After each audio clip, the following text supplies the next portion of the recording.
OBC जातींच्या केंद्रीय यादीमधल्या क्षुल्लक चुकांचा फटका तब्बल 27 जातीमधल्या 2 कोटी लोकांना बसलाय आणि या चुका सुधारण्याची वारंवार विनंती करून देखील या चुका काही सुधारल्या जात नाहीयेत। यामुळे 2 कोटींपेक्षा अधिक लोकांना सामाजिक, शैक्षणिक, नोकरीमधील आरक्षणाला देखील मुकावं लागतंय। एबीपी माझानं कालच ही बातमी प्रसारित केली आणि यानंतर सरकारला जाग आलेली आहे। स्पेलिंग मिस्टेकमुळे हा सगळा प्रकार होतोय, त्याचा मी स्वतः फॉलोअप घेणार असल्याचं महसूल मंत्री चंद्रशेखर बावनकुळेंनी म्हटलंय। सामाजिक न्याय मंत्री संजय शिरसाट आणि केंद्रीय राज्यमंत्री रामदास आठवले यांनी देखील या प्रकरणाची गंभीर अशी दखल घेतली आहे। केंद्रामधील सामाजिक न्याय विभागाला पत्र लिहून 27 जातींमधल्या वंचितांना न्याय मिळवून देणार असल्याचं संजय शिरसाट म्हणाले। हा ओबीसी समाजावरती होणारा अन्याय आहे। चूक असेल तर दुरुस्ती करता येऊ शकते। छोट्या छोट्या चुकांमुळे आरक्षणापासून वंचित कसं काय ठेवता येईल असा सवालही संजय शिरसाटांनी विचारलाय।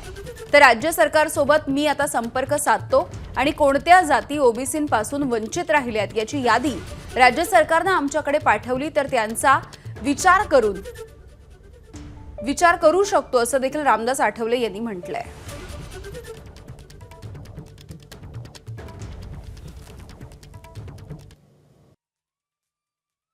मुळामध्ये केंद्रीय आयोगाने जर एखादी स्पेलिंग मिस्टेक असेल, अनुसार चुकला म्हणून रिजेक्ट करायचं काहीच कारण नाही आहे।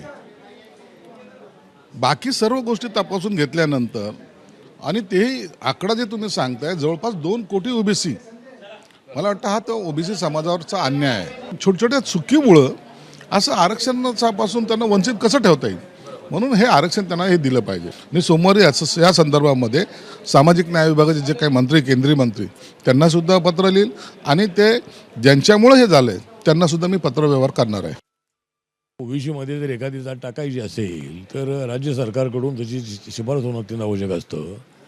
जर आपल्या राज्यामध्ये अशा काही जाती राहिल्या असतील तर राज्य सरकारने आमच्या मंत्रालयाकडे तो प्रस्ताव पाठवला पाहिजे आणि मग त्यानंतर मग आमची जी कमिटी आहे ती कमिटी त्याचा अभ्यास करते। तर आता मी राज्य सरकारशी संपर्क साधतो आणि त्या कोणत्या जाती राहिलेल्या आहेत त्या जातींची यादी जी आहे ती यादीवर पाठवली तर नक्की त्याचा विचार करू आम्ही त्याच्याबद्दल मी फॉलोअप करणार आहे। कालच ती माहिती मला कळलेली आहे। कॉमा, स्वल्पविराम, वेलांटीमुळे 27 जातीचा त्या ठिकाणी ओबीसीमध्ये अडचणी निर्माण झाल्या। राज्यामध्ये 18 प्रगत जाती, 12 बोलतेदार समाज याला मजबूत करणे राज्य सरकारची जबाबदारी आहे। राज्य सरकार फॉलोअप करेल। एबीपी माझा, उघडा डोळे बघा नीट।